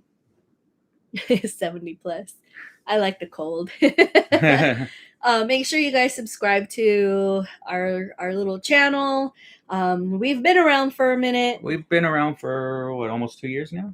Yeah, posting on and off. Yeah, but Tim's been a serious lifelong collector. Oh, well, very nice to meet you. I hope you do follow us. I don't know if are you a fellow toy collector too? We do lots of stuff with the toys. Mainly, there's a segment I do like to call Tim and Sin's Misadventures in Toy Hunting, which it's usually that's what it is. That's always fun to see. Then no one's really asked for any reviews on toys, so I've done a few reviews here and there. Which I lost the footage. Yes, so we got to redo those. But all you can see is our background. If you can see the rest of the room is just a mess. So much toys from our childhood and loose toys. In my closet, there's more toys. In comic books. Oh, comic books are all on the bottom 2 shelves of my shelves here. Yeah. But if you guys know anybody who does toy collecting, go ahead and lead them onto our channel. Best way to help us out is just to click subscribe and ring the bell, make comments. Or you can Or follow our Instagram. follow Instagram. I mean, any way to help our little channel grow would be appreciated. And we usually try to crack some jokes, lighthearted. Yeah. We are a married couple, in case you didn't know. But we've known each other for too long. Way too long. We've already, even though we've only been married for almost 12 years, we've been, count. You want to use my toes too? Hold on, I'm using my fingers. It's almost 13 years, fool. Oh. But yeah, the honeymoon's been over for 13 years. That's how long we've known each other. So. But no, we've known each other for 22 years now. Off and on. Well, there was the 2 years I couldn't stand you. So, yeah. That's all. Oh, we got another. What's that? Mm-hmm. We are a good match. Thank you. We try. She tests my patience, but we try. And you don't test me? Nah, I'm too chill and laid back. He really is, and I'm the one that runs into things, and sometimes you'll catch it on film. Oh wait, you don't, because I'm filming. But yeah, it's been fun. Tim will hopefully start doing a few more lives, and maybe we'll start, giving you guys a heads up by a day or two of when it's gonna happen. Other than that, it's been great letting you guys in on part of our lives. Yeah, of what goes on. If you guys do like this, let us know if you guys want to hear a little bit of our how we met. Well, you got to hear both sides because someone lives in a alternate universe. Oh, cut it out. She's part of the Mandela effect here. No, yeah. No. At least we agree. We met in Vegas in college. Yes. But there's more to it than that because Sin goes and flip-flops things all over the place, and we would have to video chat with our friends because they would say my side is correct. No. Oh, yes. No. They would. I'm sure they would because they're your friends. Hey. I was there. Yours too? I was there. I know. Cut it out. and you're the only thing that goes in your saving grace is the fact that I have memory issues. I have pictures to prove it. No, you don't. Yeah, I don't. This was all before social media, thank God. But you know what, you guys? It's been fun. Thank you so much. You see? You can't trust a guy who just said he can't remember stuff. No, I can't remember some stuff. Now he's changing his story. You guys are hearing it first. I'll tell you one thing. I can't remember my childhood. That's one thing I can't remember. I could tell you that much. That is true. He'll have little flashbacks. And all right, well, goodbye. Hope you join us again, Green to Lean. Nice meeting you. So yeah, nice meeting all of you guys. I'm trying to get him off the Well, I know, but people keep popping up. So we do have to go. I do have to go. I was supposed to have been there about 2 hours ago. So as I say here in the Toy Cave, collect what you like. Collect what you like. Buy what you like. Don't care what people say what you like. Exactly. But don't go into debt over this hobby. Yeah. And we'll see you, pals. Bye, guys.